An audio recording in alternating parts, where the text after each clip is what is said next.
Hi, we're going to continue on with the 11th worm. As you recall, Billy's mother was given the task of having to feed him worms for a couple of days because Tom was going to be out of town. The 11th worm. How'd you do it? Said Billy. What's it called? My word, said his father. Gosh, Mrs. Forster gasped Tom. On a silver dish in front of Billy lay an ice cream cake bathed in fruit syrups, peach, cherry, tutti frutti, candied orange, topped with whipped cream, sprinkled with jelly beans and almond slivers. It's called a whiz-bang worm delight, said Billy's mother proudly. I made it up.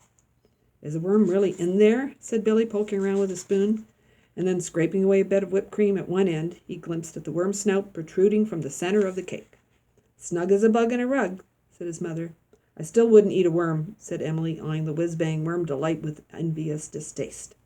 I would, said Tom. At least maybe I would. Won't work. Look, said Joe, even if he remembers the worm while we're at Shea, he can't get one. Where's anyone going to find a worm at the Shea Stadium?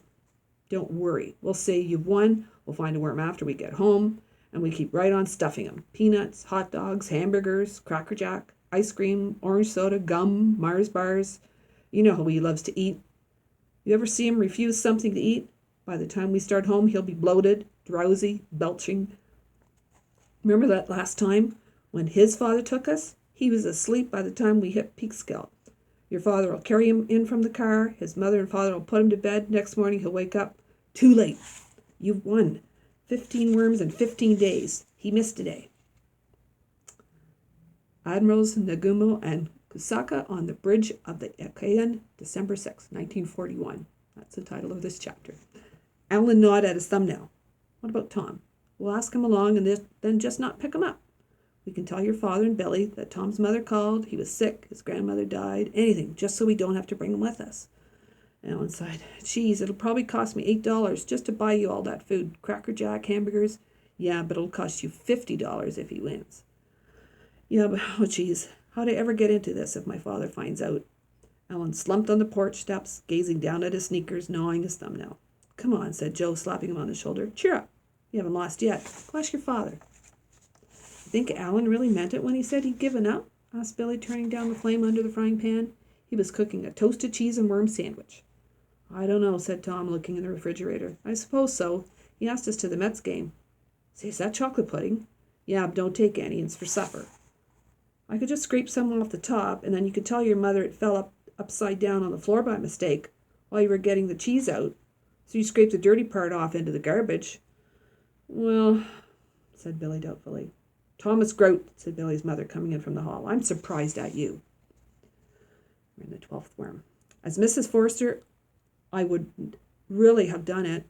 I just, talking. Everybody talks. My father, Billy's father, Billy, my sisters, Annie, Charlotte, Polly. He was backing toward the door. Betty, Agnes, Columbus. I don't know you had a sister named Columbus, Tom, said Billy's mother. Would you like some chocolate ice cream instead? Oh, sure, Mrs. Forster, said Tom, relieved. He sat down at the table. It's my cousin who's named Columbus. He grinned. Columbus, Ohio. He's a capital fellow, Mrs. Forster. Then he had to grab the edge of the table to keep from rolling off his chair laughing at his own joke. Billy looked disgusted. His mother opened the refrigerator, shaking her head. Pearl Harbor. The car slid quietly to a stop under the streetlight outside Billy's house. Shh, whispered Alan to his father. Billy's asleep. His father glanced back at Billy, snoring peacefully in the back seat, his plump cheeks sticky with orange soda. Alan, run up to the house and tell them I'm bringing Billy in. Billy's father met them at the front door and, taking Billy, whispered his thanks. Alan and his father went down the walk. Behind them, the porch light clicked off. In the back seat of the car, Joe and Alan rustled gleefully, very happy. We did it! We won! He'll never wake up now. Alan struggled to get out Joe's grip and asked his father what time it was. Late, almost midnight, I think. Joe pulled Alan's head down and tried to sit on it. He couldn't do it now even if he woke up. How could he find and cook and eat a worm in the dark? We've won. But slumped on the bathroom stool, his mother holding up his chin while she washed his face, Billy was waking. Well, still, dear, did you have a good time? You're certainly home late. Is this part of winning the bet? Billy's eyes blinked sleepily. He had a gnawing feeling he had forgotten something. He hiccuped, gazing dopily down at the fuzzy blue bath mat. Yawned. He'd remember the morning. It couldn't be that I'm... Bet? He hadn't won yet. There were still 3 to go. 15 worms in 15 days. Today was, he jumped up. Mom, have I eaten my worm today? And suddenly it all came to him, the whole trip. All the candy bars, hot dogs, hamburgers, popcorn. What time is it, Mom? Quick. About 11:15. It was a trick. He snatched his pants off the floor. They were trying to make me forget. He tumbled and slid downstairs through the dining room, his shirt tail flying, yanked open the door on the kitchen table, snatched out the flashlight. The drawer spilling out with a clatter and crashed onto the floor and slammed out the back door. Those finks. He scuttled across. He's crawling along. He scuttled across the backfield toward Tom's house, searching the ground with the flashlight as he went. There! Darn a stick! Geez, suppose I can't find one. He stopped. There won't be time to cook it. He ran on. And no ketchup. He stopped. I'll bet Tom wasn't sick at all. He ran on. The night was moonless and closed. He paused to heave over a rotten log in the high dewy grass. Mealy bugs and scooters clambered over the stone wall into Tom's backyard, and was all of a sudden wrestling with the pup tent. Muffled grunts and thrashings. Tom, he yelled. Tom, it's me, Billy. They're trying to trick us. Tom and his younger brother Pete crawled out from under the pup tent. It was a trick, panted Billy. Alan and Joe were trying to make me forget. 15 worms in 15 days. If I don't eat one in the next 10 minutes, Alan says he's won. It's almost midnight. And they left me home so I wouldn't remind you? Billy nodded. You got a worm? We'll have to find one. Tom dug back into the pup tent and came up with 2 flashlights. They zigzagged back and forth across the lawn, bent over, searching. I got one, cried Pete. Shh, I'll have to eat it raw, said Billy. He threw back his head. Wait, whispered Tom, grabbing his arm. You should do it where Alan and Joe can see you, Pete. Run and get your siren out of the garage. Under the streetlight in front of Alan's house, Tom and Pete knelt over the siren. Billy stood outside them, the night crawler squirming in his fingers. Now wait till there's lots of lights come on all over in all the houses, said Tom. Then chomp it down. Ready, Pete? Now. The siren growled, winding slowly up until it screeched across the sleeping neighborhood, sending birds squawking and chirping into the air from trees and rooftops. Dogs began to bark, windows lit up. There were confused shouts, bangs of windows slamming up. Ladies and gentlemen, shouted Tom through the dying whine of the siren. Alan Phelps and Joseph O'Hara, through their finkiness and cheating, their lies and dirty. Come on, muttered Billy, his head thrown back, dangling the worm over his open mouth. We haven't got much time. Alan Phelps and Joseph O'Hara, shouted Tom, have forced us to wake you all so that you may now witness ta-ra-ta-ta-ta, ta-ra-ta-ta-ta, ta-ra-ta-ta-ta, the eating of the 13th worm. He dropped to his knees, the siren wound slowly up to a screech.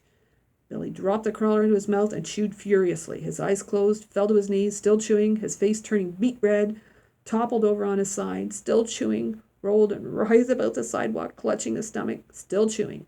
Tom and Pete kneeling by the streetlight, working on the screaming siren. You can see a picture of him struggling to get that next worm down. Billy threw open his arms and lay still on his back under the glare of the streetlight, his mouth wide open. Ta-ra! Announced Tom, springing up and pointing to Billy. The 3 boys ran off into the darkness as they went. Tom yelled, Remember Alan Phelps and Joseph O'Hara. A confused murmur rose up and down the street. Suddenly a boy shouted from the Phelps house. Finks! Alan's father dragged him by the back from the window. Is that why you were stuffing Billy with candy and junk all day? Leave me alone. Yeah, we were trying to trick him. The Finks! Finks! He yelled at the top of his voice, lunging toward the window. Quiet! His father sat him down in a hard chair. Joe peered furtively, like he's doing that, out through the fringe of the bedspread. As soon as he had heard the siren and Tom's yells, he crawled under the bed. And that's why Billy woke the whole neighborhood up? To show you he hadn't been tricked? Yes. His father let go of Alan's pajama collar. In the doorway, Alan's mother threw up her hands and went off to the bathroom to take 2 aspirin. The next day, Alan and Joe tramped from house to house in the neighborhood, knocking on each door and then reciting a chorus. Hello, we're Alan Phelps and Joseph O'Hara. We're the reason you were waked up in the middle of the night last night, and we're sorry. You'll be happy to know our parents have punished us as we can't look at television or have any dessert for a month, and our allowances have been taken away for 2 weeks. We promise that it will never happen again. At least not in this neighborhood, muttered Joe as the last door closed behind them. And Alan, said his father at dinner that night, I don't want to hear that there has been any repetition of this incident at Billy's or Tom's house or anywhere else. Do you understand that? But we can't let them get away with it, Mr. Phelps called Joe from the living room, where he was waiting for Alan to finish dinner. There will be no repetition of this incident or anything like it, repeated Mr. Phelps. You tried to trick Billy and lost. That will be the end of the matter. You know what you're doing, said Alan, his nose almost touching Billy's. You're a fink. And you're another, sneered Billy through clenched teeth. And a cheating, lying, dirty, snot-nosed, cheating, lying one. If you say 2 more words, said Alan, you know what? I'll beat your head in. Billy breathed hard. I'm right behind you, muttered Tom, peering grimly over Billy's shoulder, his fists clenched. Yeah, said Joe from behind Alan. So what? We can lick both of you. With our hands tied behind our backs and paper bags over our heads. You couldn't lick a flea. Yeah? Yeah. Spiffle, what? Someone's choking. No fair. Don't. Ouch. Joe crawled off behind a tree, nose bleeding. Womp. He's pulling hair. He's scratching. Twitch. Alan crawled, weeping behind a bush. What? Don't. Billy, it's just you and me. Where are the others?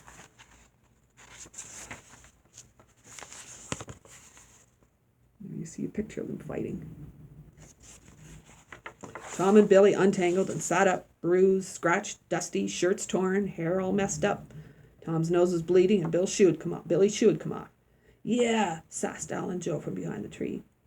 Billy started to shake his fist at them and clambered up, but they sank back. Tom panted beside him, bleary-eyed. Yeah, you all worn out? Can't fight any more? Alan scooped up a handful of mud and flung it at Tom and Billy. Then Joe did the same. Billy and Tom scrambled up and pelted back. They threw it back. Mud splattered against trees and bushes. Alan began to cry. A rock hit Billy over the eye. He sat down backwards in the mud, covering his head with his arms, sobbing. Joe and Tom stopped throwing. Joe grabbed Alan. Come on. Tom knelt beside Billy. Let me see, Billy. Is it bad? Take your arms away so I can see. He tried to pull Billy's arms apart. Billy pulled away. Come on, said Tom in a scared voice. I'll take you home. Come on. Your mother can take you to the doctor. Just have a few more worms left. Let's see what happens next.